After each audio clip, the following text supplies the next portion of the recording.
এবার নৌপথে ঈদযাত্রা নির্বিঘ্ন এবং পশু পরিবহন নির্ঝঞ্ঝাট হবে বলে জানিয়েছেন নৌ পুলিশের অতিরিক্ত আইজিপি আব্দুল আলিম আহমেদ।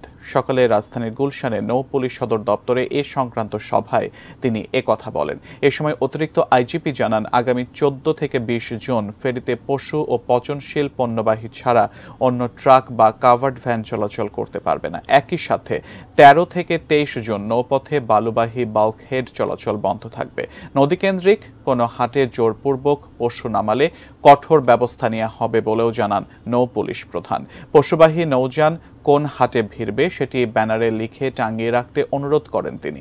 সভায় বিআইডব্লিউটিএ ও বিআইডব্লিউটিসি এর কর্মকর্তাগণ এবং লঞ্চ মালিক ও শ্রমিক সহ নৌ পরিবহন সংশ্লিষ্টরা ঈদ যাত্রা স্বচ্ছন্দ করতে নিজ নিজ অবস্থান থেকে কাজ করার প্রতিশ্রুতি দেন।